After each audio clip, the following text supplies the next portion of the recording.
పీలేరులో తెలుగు తమ్ముళ్లు లోపల అసంతృప్తితో అల్లాడిపోతున్నారట. తమ చేత్తో తమ కళ్ళనే పొడుచుకున్నట్లు తమ ఎమ్మెల్యే తమకు ప్రాధాన్యత ఇవ్వట్లేదని రగిలిపోతున్నారట. అప్పుడు వైసీపీ వారి పెత్తనమే, ఇప్పుడు వారి పెత్తనమేనా అంటూ పెదవి విరుస్తున్నారట. తమ సమస్యలను ఎవరికి చెప్పుకోవాలో తెలియక తర్జన భర్జన పడుతున్నారట. ప్రతి మండలంలోనూ టీడీపీ నాయకులు 2 గ్రూపులుగా విడిపోయారట. ఇంతకీ తెలుగు తమ్ముల ఆవేదన ఏంటి? అసలు పీలేరు టీడీపీలో ఏం జరుగుతోంది? అక్కడి రాజకీయ సమీకరణాలు ఎలా ఉన్నాయి? ఆ వివరాలపై ఓ లుక్కేద్దాం.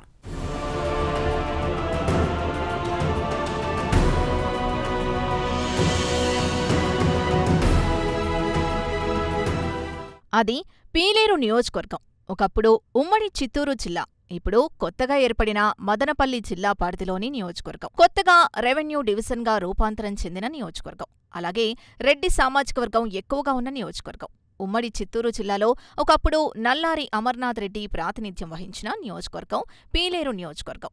అతని రాజకీయ వారసులుగా పెద్ద కుమారుడు నల్లారి కిరణ్ కుమార్ రెడ్డి ఉమ్మడి ఆంధ్రప్రదేశ్ రాష్ట్రానికి ముఖ్యమంత్రిగా పనిచేశారు. అలాగే అతని చిన్న కుమారుడు నల్లారి కిషోర్ కుమార్ రెడ్డి 2024లో టీడీపీ అభ్యర్థిగా నిలిచి కూటమి నాయకుల సహకారంతో గెలుపొంది ఎమ్మెల్యేగా కొనసాగుతున్నారు.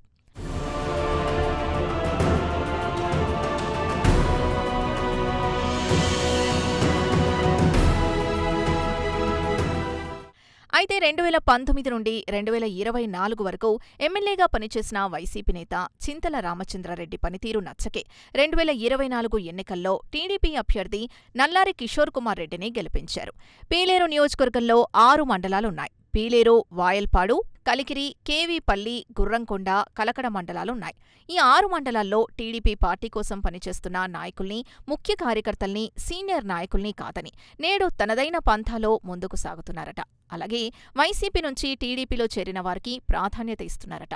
దీంతో టీడీపీ నాయకులు వర్గాలుగా ఏర్పడి ఎమ్మెల్యేపై తీవ్ర అసంతృప్తి వ్యక్తం చేస్తున్నారట. ప్రతి మండలంలో టీడీపీ నాయకులు 2 గ్రూపులుగా విడిపోయారట.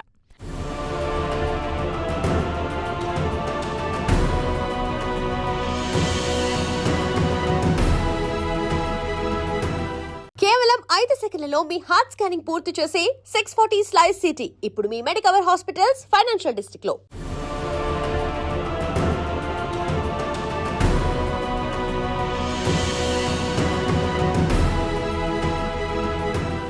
ఇక తన వ్యాపారాల నిమిత్తం పీలేరు ఎమ్మెల్యే ఎక్కువ సమయాన్ని హైదరాబాద్, బెంగళూరులో గడుపుతున్నారట. నియోజకవర్గ ప్రజలకు సరిగా అందుబాటులో ఉండరని స్థానికులు అభిప్రాయపడుతున్నారట. దీనికి తోడు నియోజకవర్గంలోని ప్రభుత్వ భూములన్నీ ఎమ్మెల్యే అనుచరుల కనుసన్నల్లో ఆక్రమణకు గురవుతున్నాయనే ఆరోపణలు వినిపిస్తున్నాయి. ఈ భూ అక్రమాల్లో అధిక శాతం ఇతర పార్టీ నుంచి వచ్చిన వారే ఉన్నారని నియోజకవర్గాల్లో టాక్ వినిపిస్తోంది. అయితే పీలేరు, కలకడ, కేవి, అలాగే వాయల్పాడు, గుర్రంకొండ మండలాల్లో కొందరు నాయకులు ఎమ్మెల్యేతో సన్నిహితంగా ఉంటూ మండలాల్లో భూదందాలు, ఇసుక దందాలకు పాల్పడుతున్నారన్న ఆరోపణలు గుప్పమంటున్నాయి.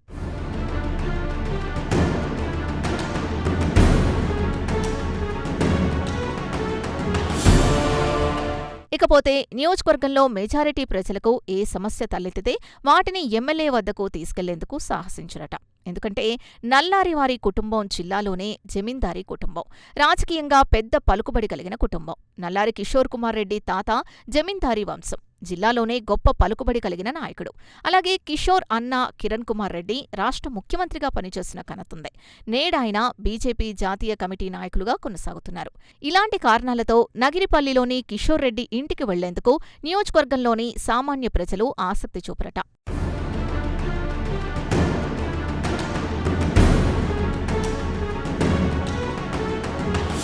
అయితే 2019, 2024 మధ్యకాలంలో వైసీపీ మాజీ ఎమ్మెల్యే చింతల రామచంద్రారెడ్డి హయాంలో నియోజకవర్గంలో భూ ఆక్రమణలు, ఇసుక దందాలకు పాల్పడి ప్రజల్లో వ్యతిరేకతను మూటకట్టుకున్నారు. దీని కారణంగానే 2024 ఎన్నికల్లో ప్రజలు నల్లారి కిషోర్ కుమార్ రెడ్డికి పట్టం కట్టారు.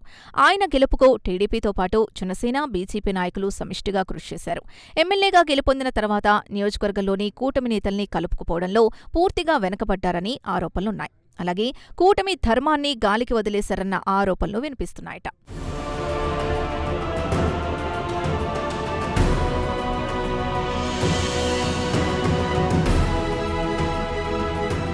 ఇదిలా ఉంటే నియోజకవర్గంలో 34% టీడీపీ ఓటు బ్యాంక్ ఉంది.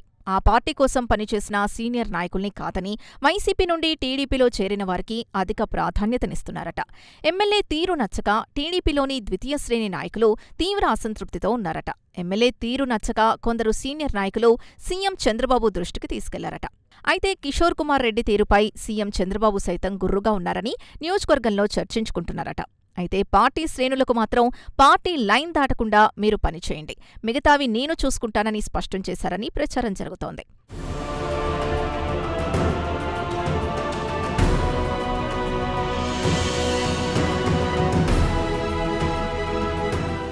మొత్తానికి పీలేరు టీడీపీలో గందరగోళ పరిస్థితులు నెలకొన్నాయని అంటున్నారు. స్థానిక ఎమ్మెల్యే సొంత పార్టీకి చెందిన వారికి కాకుండా వలస నేతలకు ప్రాధాన్యత ఇవ్వడమే ఇందుకు ప్రధాన కారణంగా తెలుస్తోంది. ఇది ఎమ్మెల్యేకు మైనస్ అని, దీన్ని సరిచేసుకోవాలని రాజకీయ విశ్లేషకులు సూచిస్తున్నారు. మరోవైపు టీడీపీ అధిష్టానం సీలేరు నియోజకవర్గంలో నెలకొన్న పరిస్థితులపై దృష్టి సారించి గ్రూప్ పాలిటిక్స్కి ఎండ్ కార్డు పెట్టాలని అంటున్నారు. లేకపోతే పార్టీ నష్టపోవడమే కాకుండా కూటమి ధర్మాన్ని దెబ్బతీస్తుందని హెచ్చరిస్తున్నారు. మరి ఇప్పటికైనా ఎమ్మెల్యే నల్లారి కిషోర్ కుమార్ రెడ్డి తన తీరు మార్చుకుంటారా, లేక టీడీపీ అధ్యక్షుల వారి చివాట్లు తింటారో వేచి చూడాల్సిందే.